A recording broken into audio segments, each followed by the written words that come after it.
this question comes up a lot. And, you read articles and they're like, charisma, I've known a lot of great leaders who you wouldn't even know they're the leader. They like walk with their shoulder against the wall, right? So, those things I've seen yes and no. But the few things that I've seen universally about amongst the great leaders I've met, number one, and these things, number one and number two sort of go together. Number one is courage. Number one is courage.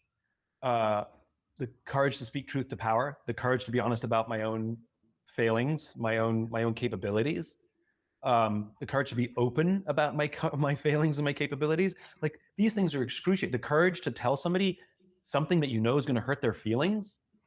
Like, leadership is an incredibly difficult thing to do. And courage, which then begs the question, where does courage come from? And I do not believe for 1 minute that courage is a deep internal fortitude where you dig down deep and find the courage. Courage for me is social. Yeah. So, like, I have the courage to jump out of a plane because the parachute on my back, the external thing, gave me the courage. And so you need at least one person in your life, professionally or personally, to say, I believe in you, you got this. And if everything goes south, I'll still be there with you. That'll give you courage. Number two, closely tied, is integrity, which is to do the right thing. And weirdly, we all know what the right thing is, rather than doing the expedient thing. Like, I can't stand it when companies do unethical things and all the CEOs are dragged in front of Congress and they all say the same thing. We broke no laws. No, you didn't break a law by raising the price of your essential drug by 1,000%, but it's pretty unethical. Yeah. Right? Like, we all know what right is, and the law is a lower standard.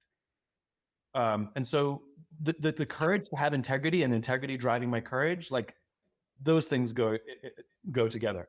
And the third one, I'd say, they're a student of communication. Because a huge part of leadership is the skill of listening and the skill of speaking in a way that allows people to not only to feel, listening in a way that allows people to feel heard, and speaking in a way that people can hear, as opposed to triggering people, et cetera, et cetera.